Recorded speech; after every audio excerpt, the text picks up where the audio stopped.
What's going on, guys? It's Saeed here, and welcome back to another Black Ops 3 commentary. But before we get into the video, I just want to apologize again for not being able to make a video yesterday.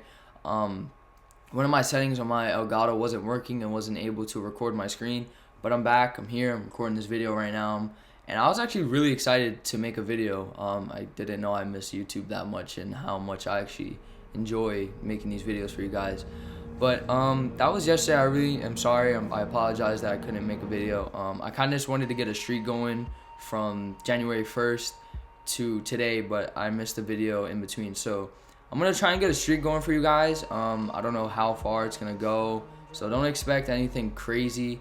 But, you know, I just really want to try and get a streak out there. So today, while I was in school, I actually got reminded of my 5th grade rebellious actions, I guess I should say. Today, while I was in the hallway, I seen this piece of paper folded up, and it kind of looked like a hornet, and that brought it straight to my mind, and this is why I'm making this video today. So in the 5th grade, me and a bunch of my friends, we used to make these things called hornets.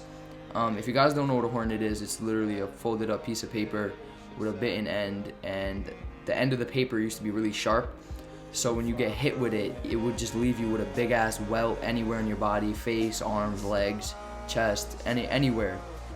And we used to make them like it was like a factory, you know. We used to just every class fold, put them in like a bag, and we used to walk around with them like in our backpacks, and we would just have like a handful in our pockets. And I remember one day, me and my friends, we were shooting the hornets, and how you would shoot these hornets actually is you would fold up the paper and put it in a rubber band, and the farther back the rubber band was, the more force you got on the hornet, and it would just fly across the room. Like, you just hear a thing, and the bullet would just hit you. So I remember one time, while I was in, I think I was in science class, where at that time period, the hornets were like so popular. Me and my friends, we made them like top of the line popular, and I'm not trying to sound cocky, but in the 5th grade I was fairly popular. And I know being popular in the 5th grade really doesn't mean anything, but I'm just trying to say because it's kind of relevant. So in the 5th grade I was fairly popular, and while those things were being produced, people started to find out about them because we were telling people, and it just got so popular. So at that time period, they were kind of being banned from school. You know, if you got caught with having a hornet in your pocket, backpack, hand, you would actually get a consequence for it, and you would actually, you know, get in trouble for even just walking around with the hornet itself. You didn't even have to have a rubber band. You just had to have the hornet itself. So anyway, I was in class, and me and my friends were shooting hornets at each other, missing, you know, just joking around, and I actually whisked one across the room, and the teacher saw it, right? So he didn't really care about like the whole hornet thing, but he was like really pissed off that I still even shot it. So he just left it there, and my friend goes to go pick it up to, I guess, you know, shoot it back at me, because I guess he didn't have any hornets left. So he goes up, and the teacher's already like coming over to me to, I guess, talk to about like why I did that, or, you know, how I shouldn't be shooting the hornets or anything. And he goes up to go pick up the hornet, and I load another one in my rubber band. So I'm cocking it back, like waiting for it.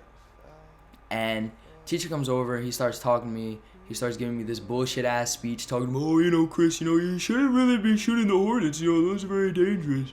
And, you know, you can really hurt somebody. So I didn't really care. So he walks away, and he goes back to his desk. And while my friend is coming up to, I guess, shoot it back at me, I shot another one, and it hit him straight in the face, like kind of like in the forehead area, like not in the eyes, but like I'd say about like right here, yeah.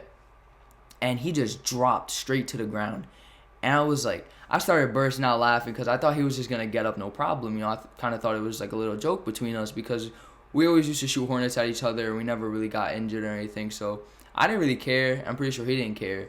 But then as I was watching him get up, he was like crying, like his face was all red, and he was just burst out crying, hysterical. And I was just like, holy shit, like I actually hurt this kid. As soon as my teacher tells me, you know, this can actually really hurt somebody, I actually hurt him, and I was like, holy fuck. And at the time, I was like, oh my god, like that was like the first time I actually really hurt somebody with one of those things, because when I used to get hit, I used to be like, oh shit, like it hurt, but I never really cried about it. And he was like crying, and I just started burst out laughing. Like I just didn't care. Like I was just laughing in his face. He was like, oh, it's not funny, it's not funny. And I just started crying, and eventually in time, you know, we both like told each other sorry, because he got me a couple of times too. Like he used to hit me in my throat, so it's like every time that I got hit, it's bleh. And he used to get me in the back of the neck, all the fucking, he just come up, wham, just right in my neck. And actually just recently, let's say a couple weeks ago over Christmas break, I made one just for jokes, and my aunt was like messing around with me, so she was right behind me. I just turned on her, just wailed her right in the forehead, and I just gave her a big ass bruise. And I just started laughing, and you know, it actually reminded me like how rebellious I was in 5th grade. Like 5th grade was like one of the most rebellious years I've actually like had in a while, and it was just, I just found it so funny. And actually in that time period in 5th grade was the first time I actually got into a fight. And if you guys actually want to see that, I'd be more than happy to tell you guys that. It was actually, it's a really funny story. I think you guys would really like it. The way he approached the fight and how it all went down, I think you guys would really enjoy. And actually after that time is when I started to like lead into my 7th grade actions and stuff. And there's another story about what happened in 7th grade, but I feel like all these school stories are gonna get like kind of repetitive, so I'm just gonna try and like break them up and maybe tell you guys my first fight, you know, not my next video, but I'll try and get it out there this week. So let me know if you guys actually want to see that. I hope you guys enjoyed today's little 5th grade story. Let me know if you guys actually did that in the 5th grade, because around that time, I know a lot of people, even in that same era that I'm friends with today, told me that they did the same things. You know, they partook in like the same actions and stuff, and they told me how sometimes when they hit people, it was like 10 times worse. They used to put staples in the heads of the hornets, and I just found it really funny. So I hope you guys enjoyed today's video. Let me know if you guys actually like partook in those actions. I'd have a good laugh out of that. And let me know if you guys actually want to see the fight, and or talk about the fight, I'm sorry. And that's really all I have to say. Hope you guys enjoyed, and as always, but so what if out. I drank too much? This ain't love.